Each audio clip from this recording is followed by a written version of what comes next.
Hello hi welcome back. ഇന്നത്തെ വീഡിയോയിൽ കാണിക്കുന്നത് ഒരു അടിപൊളി അപ്പത്തിൻ്റെ റെസിപ്പിയാണ്. റവ വെച്ചിട്ടുള്ള അപ്പാട്ടോ അത് ചെയ്തെടുക്കുന്നത്. അപ്പോൾ നമുക്ക് ബ്രേക്ക്ഫാസ്റ്റിനോ അതല്ലാന്നുണ്ടെങ്കിൽ ഡിന്നറിനോ ഒക്കെ കഴിക്കാൻ പറ്റുന്ന ഒരു അടിപൊളി അപ്പമാണ്. നമുക്ക് നോക്കാം അതെങ്ങനെയാണ് ഉണ്ടാക്കുന്നതെന്ന്. ഞാനൊരു ബൗളിലോട്ട് ഒരു കപ്പ് റവ ചേർത്ത് കൊടുക്കുന്നുണ്ട്. പിന്നെ അതുപോലെ 2 ടേബിൾ സ്പൂൺ മൈദയും കൂടി ചേർത്ത് കൊടുക്കുന്നുണ്ട് കേട്ടോ.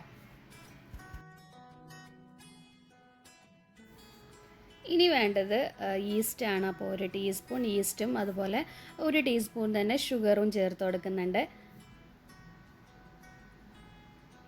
അതിനാവശ്യത്തിനുള്ള സോൾട്ടും കൂടി ചേർത്ത് കൊടുത്തതിന് ശേഷം നമുക്ക് നന്നായിട്ട് ഒന്ന് മിക്സ് ചെയ്ത് വെക്കാം.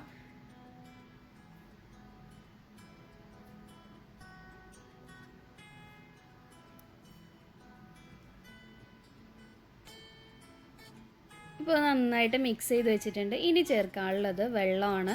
അപ്പോൾ റവ മെഷർ ചെയ്ത ആ ഒരു കപ്പിൽ തന്നെ ഞാൻ 1.5 കപ്പോളം വെള്ളം ചേർത്ത് കൊടുക്കുന്നുണ്ട്. എന്നിട്ട് നന്നായിട്ട് മിക്സ് ചെയ്തതിന് ശേഷം നമുക്കതൊന്ന് റെസ്റ്റ് ചെയ്യാൻ വെക്കണം. അപ്പോൾ ഒരു 20 മിനിറ്റ്സോളൊക്കെ ഒന്ന് റെസ്റ്റ് ചെയ്യാൻ വെക്കുന്നത് നന്നായിരിക്കട്ടെ. ഞാൻ 20 മിനിറ്റ്സ് തന്നെയാണ് വെച്ചത്. അപ്പോൾ നിങ്ങൾക്ക് ഈ ഒരു ടൈമിൽ വേണമെന്നുണ്ടെങ്കിൽ മിക്സിയുടെ ജാറിലിട്ടിട്ട് ഒന്ന് അടിച്ചെടുക്കാം കേട്ടോ. ഞാൻ ലാസ്റ്റാണ് അതൊന്ന് അടിച്ചെടുക്കുന്നത്.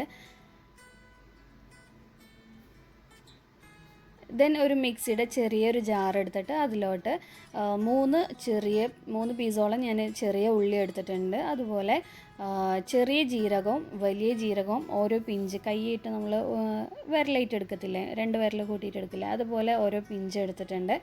പിന്നെ വേണ്ടത് തേങ്ങയാണ്. അപ്പോൾ ഞാൻ ഒരു 3 ടീസ്പൂണോളം തേങ്ങയും ചേർത്ത് കൊടുത്തിട്ടുണ്ട്. 3-4 ടീസ്പൂൺ ചേർത്ത് കൊടുക്കാം കേട്ടോ. എന്നിട്ട് നന്നായിട്ട് ഒന്ന് അടിച്ചെടുക്കണം. അപ്പോൾ നന്നായിട്ട് വെള്ളം ഒഴിക്കേണ്ട ആവശ്യമൊന്നുമില്ല.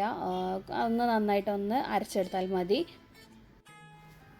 ഇനി നമുക്ക് നേരത്തെ നമ്മൾ ബാറ്റർ റെഡിയാക്കി വെച്ചിട്ടുള്ള ആ ഒരു ബാറ്ററിലോട്ട് തന്നെ നമുക്ക് ഈ തേങ്ങയുടെയും അതുപോലെ തന്നെ ചെറിയ ഉള്ളിയുടെ ഒക്കെ ഈ ഒരു മിക്സ് നമുക്ക് ചേർത്ത് കൊടുക്കാം. ചേർത്ത് കൊടുത്തതിന് ശേഷം നന്നായിട്ട് ഒന്നും കൂടി നന്നായിട്ട് മിക്സ് ചെയ്യുക. ആവശ്യത്തിനുള്ള വെള്ളം ഒഴിച്ചു കൊടുക്കാം. അപ്പോൾ വെള്ളം ഒഴിച്ചു കൊടുത്തതിന് ശേഷം നിങ്ങൾക്ക് മിക്സിയുടെ ജാറിലിട്ടിട്ട് അതൊന്ന് അടിച്ചെടുക്കാം കേട്ടോ. അപ്പോൾ ഞാൻ ആ വീഡിയോ എനിക്ക് എടുക്കാൻ പറ്റിയിട്ടില്ല.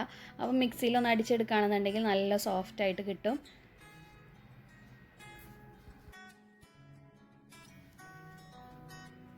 ഇനി നമുക്ക് അധികം പണിയൊന്നുമില്ല. മിക്സിയിൽ അടിച്ചെടുത്തതിന് ശേഷം നമുക്കൊരു പാൻ അടുപ്പത്ത് വെച്ചിട്ട് അതിലോട്ട് ബാറ്റർ നമുക്ക് ഒഴിച്ചു കൊടുക്കാം. അപ്പോൾ നല്ല സോഫ്റ്റ് ആയിട്ടുള്ള അപ്പം നമുക്ക് റെഡി ആയിട്ട് കിട്ടും. അപ്പോൾ നല്ല സോഫ്റ്റും ആണ്, എന്നാൽ നല്ല ടേസ്റ്റും ആട്ടോ. ഒരു എന്താ പറയുക, നമ്മൾ വെള്ളപ്പത്തിൻ്റെ ഒക്കെ ആ ഒരു സെയിം സ്മെല്ലൊക്കെ തന്നെ വരും. കാരണം എന്താ വെച്ച് കഴിഞ്ഞാൽ നമ്മൾ തേങ്ങയും അതുപോലെ തന്നെ ചെറിയ ഉള്ളി ജീരകങ്ങളൊക്കെ ചേർത്തുള്ളത് കൊണ്ട് തന്നെ നല്ലൊരു സ്മെല്ല് തന്നെ വരും. എന്നാൽ നല്ല സോഫ്റ്റാണ്, നല്ല ടേസ്റ്റാണ് നമുക്ക് ചിക്കൻ്റെ കൂടെ. അപ്പോൾ ഞാൻ കഴിഞ്ഞ ദിവസം ഒരു വീഡിയോ അപ്ലോഡ് ചെയ്തിട്ടുണ്ടായിരുന്നു പെപ്പർ ചിക്കൻ്റെ. അപ്പോൾ ആ ഒരു പെപ്പർ ചിക്കൻ്റെ കൂടെയാണ് ഞങ്ങൾ ഈ ഒരു അപ്പം കഴിച്ചത്. നല്ലൊരു ടേസ്റ്റായിരുന്നു, നല്ലൊരു കോമ്പിനേഷനും കൂടിയിട്ടായിരുന്നു കേട്ടോ.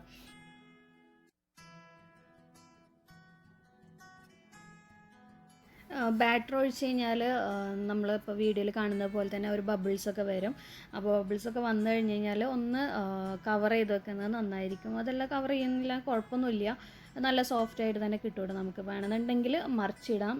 ഒന്ന് തിരിച്ചിട്ട് കൊടുത്തു കഴിഞ്ഞിട്ട് അധികം നേരം ഒന്നും വെക്കേണ്ട ആവശ്യമൊന്നുമില്ല, പെട്ടെന്ന് തന്നെ നമുക്ക് എടുക്കാം. തിരിച്ചിട്ടില്ലെങ്കിലും കുഴപ്പമൊന്നുമില്ല കേട്ടോ.